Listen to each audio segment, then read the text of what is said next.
Well, old memories recently resurfaced in Rockville with the opening of a 50-year-old time capsule. I think this is really cool. It is. Our Garrett Drake caught up with some of those folks who are at the unveiling of its contents.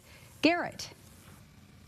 Yeah, guys, I spoke with a family earlier today. This time capsule was buried all the way back in 1974, and that family happened to be present both when it was buried and just recently when it was unearthed. For 50 years, in this spot by the Park County Courthouse in Rockville, a time capsule waited under the cold ground.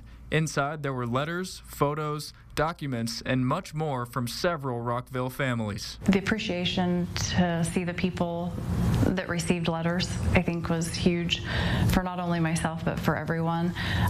We've had people coming in, and the excitement from them to think back 50 years ago to receive a letter from, maybe a loved one that's passed on now has just been really rewarding for those folks. Dolores Collins was one of the mothers recognized for having a baby in 1974 prior to the capsule's burial.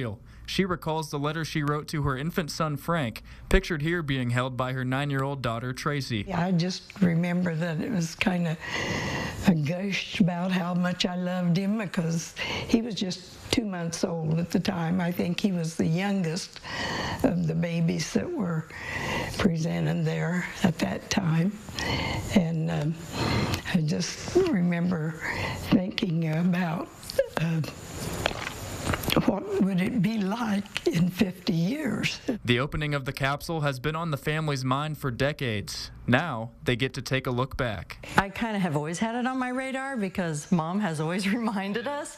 She's like, in case I'm not here in 2024, they're going to be digging up the time capsule. Do not miss this. So we kind of all grew up with that. It's like this is a very special thing to our family and to the whole community. So we kind of always had it on our radar that when Frank turned 50, we were going to dig up that time capsule. A moment in time captured and now celebrated with family and friends. Plans to bury another 50-year time capsule in Rockville are already in place, and that ceremony is currently scheduled for September 20th. Back to you. All right. Thanks so much there, Garrett.